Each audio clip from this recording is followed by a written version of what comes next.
construction, on voit bien que les raisons de la colère des salariés en général sont nombreuses.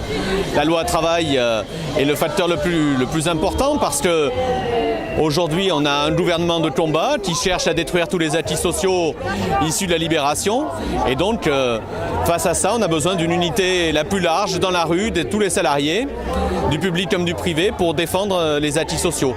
Et je crois que cette 12e journée de mobilisation montre l'attachement des salariés aujourd'hui dans la rue à défendre un modèle social qui est l'inverse de ce que veut construire Emmanuel Macron et le MEDEF, car on a un gouvernement qui est clairement aux ordres du patronat et qui mène une politique antisociale. Si on fait le bilan des mesures, la loi travail, la baisse des APL, la CSG non compensée pour les fonctionnaires, le gel du point d'indice, la journée de carence, la coupe est largement pleine. À ça s'ajoute la volonté de détruire Pôle emploi comme un service public, une volonté de privatiser à tout crin.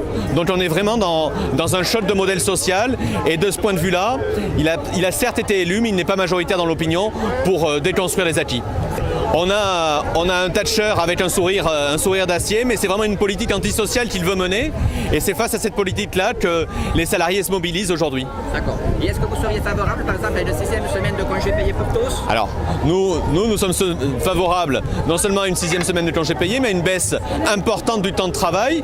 Parce que quand on manque d'emploi, il y a une solution simple, c'est créer de l'emploi en baissant le temps de travail. La deuxième solution, elle est simple pour nous aussi, c'est qu'il est nécessaire de construire massivement, d'investir massivement dans les services publics aujourd'hui et dans la transition énergétique.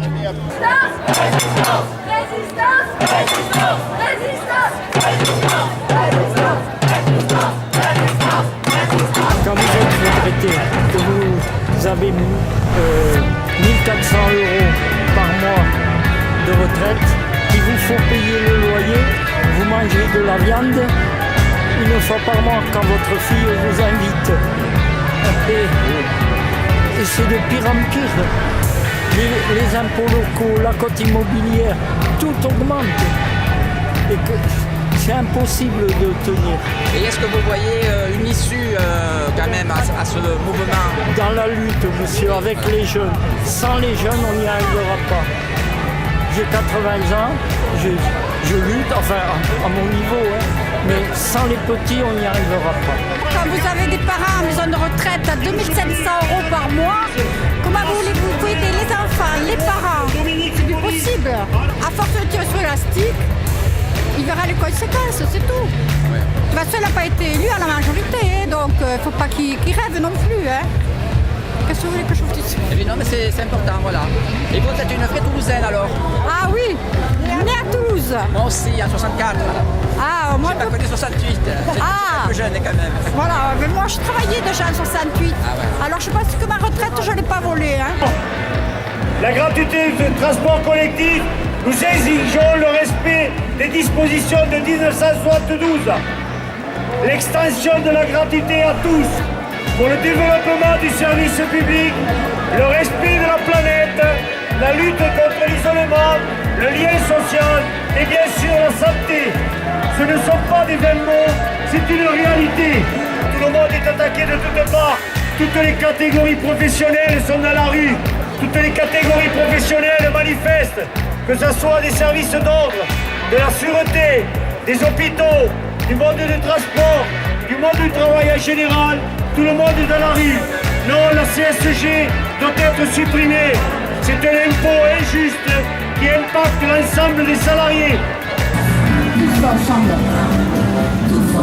Tous ensemble, grève générale. Tous ensemble, grève générale. Ça se passe. C'est dans la rue que ça se passe. C'est dans la rue que ça se passe. C'est dans la rue que ça se passe. C'est dans la rue que ça se passe. C'est dans la rue que ça se passe. C'est dans la rue que ça se passe. C'est dans la rue que ça se passe.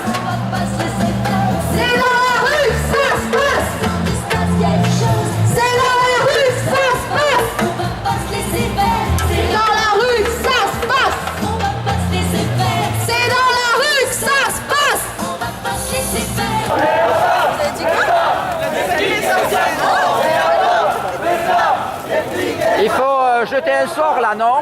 Oui, Hein? oui, Il faut jeter un sort. tout à fait. Nous sommes une jeunesse féministe. Le travail, c'est nul. Il en faut quand même, non? On veut bien travailler, mais on veut bien travailler pour faire utile. Voilà, on travaille en étant reconnu pour ce qu'on fait.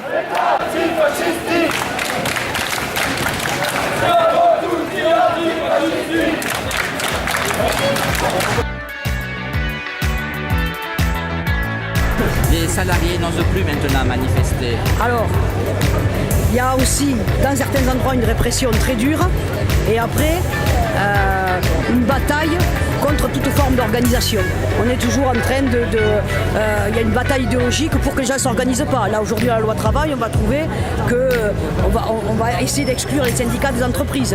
Donc il y a un discours hypocrite qui dit qu'il n'y a pas assez de syndicats en France, mais on est beaucoup plus nombreux quand même que les partis politiques à syndiquer. Et en même temps, toute une bataille pour empêcher les gens de s'organiser. Donc il faut des fois, parce que les générations n'ont pas forcément passé les relais, il faut redécouvrir la force de l'organisation, la force du salariat. Il y a un salariat, il y a un seul combat, et c'est notre organisation qui nous permettra de gagner, parce qu'on est plus fort qu'eux si on est organisé. Sinon, isolés, ils sont plus forts que nous. Le patron, quand il vous reçoit dans son bureau, il est plus fort que vous parce qu'il y a un lien de subordination. Si on y va en délégation, c'est fini. C'est plus lui le plus fort. Et c'est vrai à toutes les échelles. Et c'est pour ça qu'il faut renouer avec de l'organisation, il faut renouer avec la syndicalisation, et là, ils ne peuvent rien contre nous. Le ras-le-bol, il est là depuis un moment. Je veux dire, avant la loi El Khomri, on avait mesuré beaucoup de conflits sociaux. On disait il y aura certainement une traduction de ces conflits sociaux. Entre la loi El Khomri et maintenant, il n'y a pas eu de semaine sans conflit, sans secteur en conflit. On peut citer la santé, on peut citer la construction, on peut citer le commerce, on peut tous les citer, l'éducation. Enfin, je veux dire, il n'y a pas un secteur qui ne s'est pas battu depuis un an, depuis qu'on a arrêté sur la loi El Khomri. Il n'y a pas eu de trêve sociale. Il n'y a pas de trêve sociale. Alors après, les lois, elles sont ce qu'elles sont. De toute façon, quand les salariés ont commencé à se battre, ils n'avaient aucune loi pour eux, ça ne les a pas empêchés de gagner des choses. Mais c'est vrai que cette légalité qu'ils sont en train de se donner pour se protéger, il va falloir la combattre parce qu'il n'y a aucune raison qu'ils se donnent des lois encore plus favorables alors qu'ils ont déjà dans l'entreprise le lien de subordination qui est un pouvoir exorbitant. Ouais. Surtout que le MEDEF, vous savez, c'est le PINS avec les 1 million d'emplois. Tout à fait. Et il nous faut bien rigoler ceux-là. Hein. Ben, des emplois, c'est pas eux qui les créent, on le voit bien. Eux, ils ne travaillent que pour la finance et leurs actionnaires. Et on sait que cette économie-là, elle n'est pas créatrice d'emplois, mais destructrice d'emplois. Donc pour créer des emplois, il faut que le travail soit fait, qu'il soit bien fait. Et ça, c'est le salarié. C'est les salariés qui le font, c'est pas les patrons. L'argent ne tombe pas du ciel. Hein. Non. Il vient du travail. Voilà. Et le travail, c'est pas les parasites. C'est clair. Et on n'est pas des feignards. Non, ni des cyniques. Mais enfin, on va le devenir peut-être à force qu'on nous pousse. Parce que le 28, nous reviendrons dans la rue et dès demain, nous aurons certainement en grève dans nos usines. Macron, ne nous provoquez pas parce que là, la coupe est pleine.